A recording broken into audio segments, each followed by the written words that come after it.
Hi guys, welcome back to my channel. If this is your first time here, welcome. Please subscribe, help me to grow my YouTube community. It is really appreciated. Today we're going to be talking about undue pressures that Nigerian women face in this society that we live in. We have a lot of things that are they become like pressures on us, and it can be very hard and very difficult to deal with, and that is really what I want to talk about, because I have been experiencing a bit of it, and I kind of understand the perspective of young women, like the pressure to always do everything at a certain time, to be at a certain place at a certain age. So that's just what we're going to talk about today. So the first thing is the pressures that come as regards to relationships. That is like relationships, dating in essence. So once you are probably in your 20s, you start feeling a certain pressure, even if it is unintentional, from your parents, from your friends, from even old ladies at church. Everybody thinks that your life has become their business, and they think they can have a say in every single thing that happens to you. So it's very, very difficult as to how we deal with them. And one other thing I want to notice, this is Nigeria. If you start dating before you are 17, your parents want to kill you as if you've committed a very big crime, which I understand. They are scared of certain things that could happen to their son or their daughter, or particularly to the girls. I get that. But if, to me, this is my view, if you are 18 and you have found someone that is serious and willing to go through life with you, I'm not saying get married at 18, I'm saying start dating, so you can know whether this person is compatible for you or not, and you don't waste too much time. That's the reason why I think a lot of ladies have delays in getting married, that many of us get married in our 30s. It's just because there's a kind of guilty conscience associated with dating before you are 18.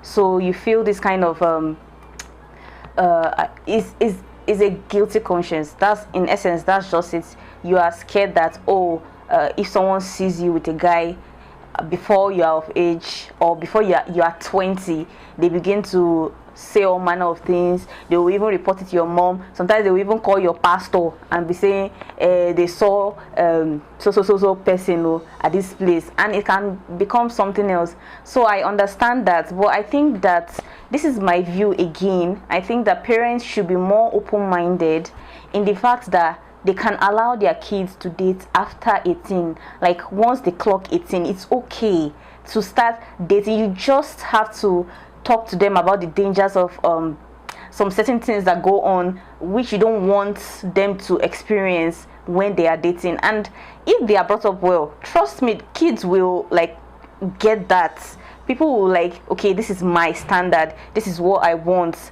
this is what I cannot do when I'm dating, this is what I can do when I'm dating. So like I think parents need to have more trust in their kids, particularly the ladies. Not everything turns out to be bad. Sometimes experiences actually teach you, and they make you a better person, and make you to have like experiences that can teach you things about life, not just, oh my daughter, you must not be seen with a guy until you are 23. Please, and this is something else I want to ask you. They won't allow you to date, and then once you clock 20, 21, 22, they'll not be asking, where's our husband coming? Please, which husband? Without dating, without allowing me to even sit down. It can be very, very frustrating. I cannot voice it enough. Like, there are a lot of parents that even tell their children that, if a guy touches your hand or holds your hand, if you guys walk together, you get pregnant. Please, I don't believe in lies. I don't believe in white lies either. I I just think it's better to just sit down and say the truth. I think a lot of churches now are doing this, in the sense that they have relationship seminars where they tell the truth and they don't sugarcoat anything. It's better for the kids to hear it at church or in the mosque or from their parents than getting it from outside people.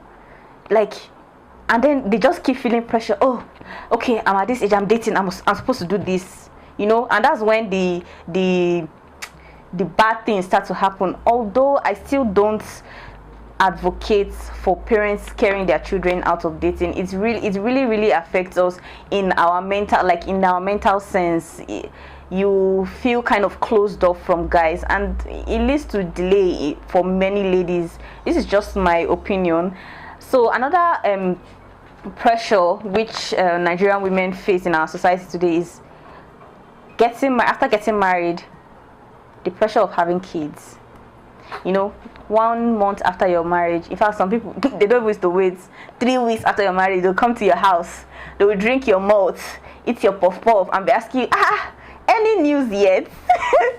And in my mind I was like, how rude can you be? I get that they are older than us and they care, but sometimes it's just best to, you know, just support that person and don't put undue pressure. It may not be intentional, but the pressure happens. That's the thing that people don't know. They may not intend to pressure you, but it happens. Once you just say it, the person already feels a certain kind of way, and you may even notice that her countenance or his countenance may even change.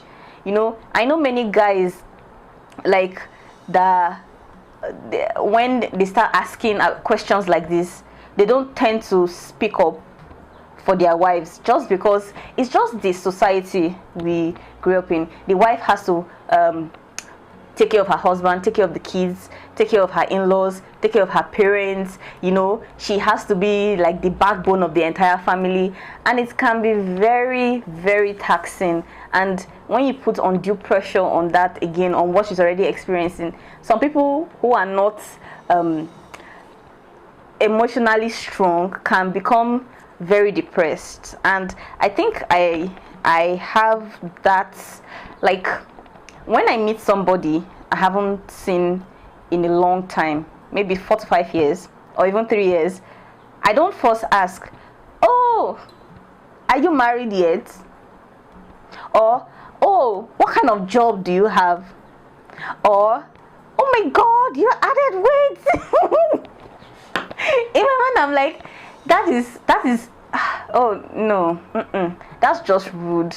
No, to be honest. And it can be very I don't know how to explain it, but it can be annoying. That's just the honest fact about it.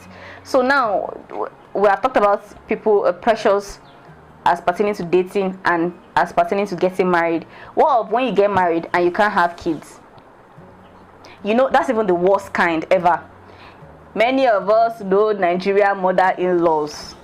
I pray God gives us good mother-in-laws. But many at times, there are people that cause undue pressure on other people. If you are blessed with a good mother-in-law, you will enjoy your home, to be honest. But if you are not, I think the best way is just to, you know, continue, make efforts to be close to her and then continue to pray for her. But and I've had a story. I didn't hear it possible. I kind of was there when it was unfolding, the whole story. When I was in uni, the church I was attending then, there was an issue where a lady got married and she hasn't been able to give birth to kids. Just 2 years. Her mother-in-law came all the way from the west, I mean the south, I don't even know which state they are from, and came to give this woman headache in the house. She refused to leave for close to 2 months.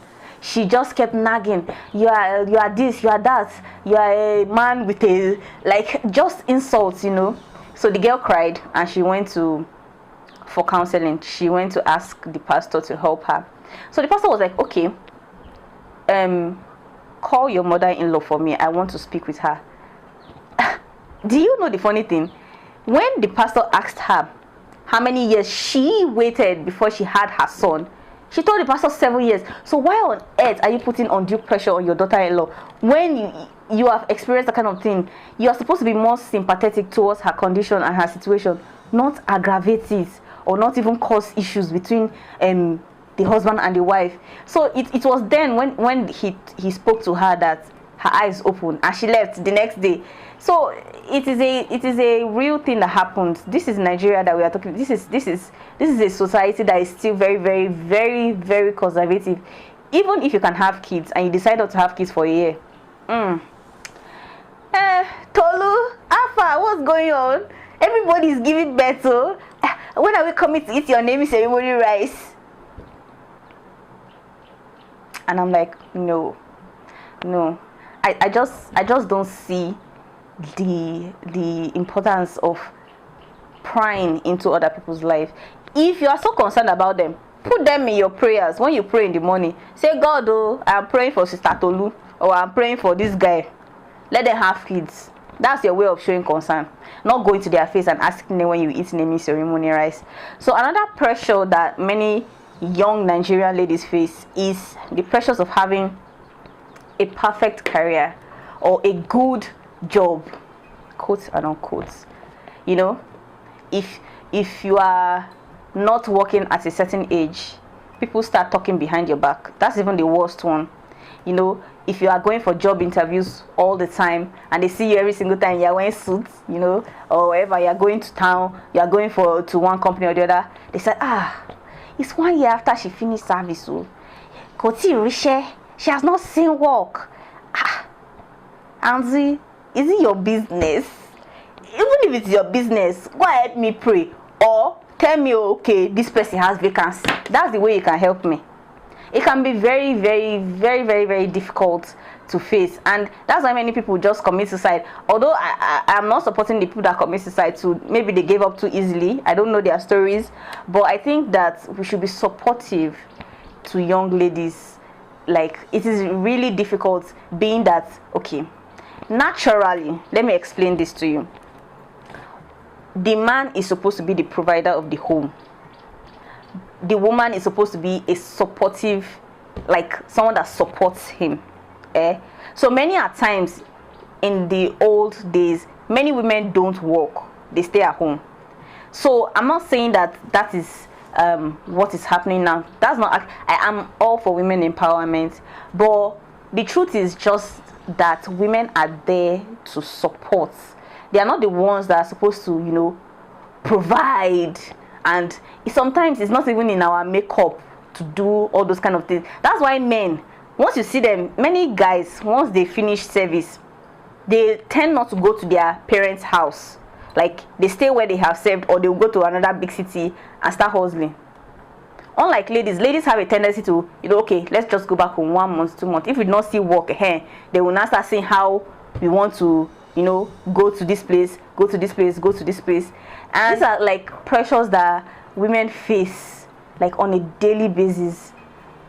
For another example is being the perfect wife, being the perfect mother, not having, like, you can't make mistakes. And then when you now have kids, people will be criticizing your parenting style.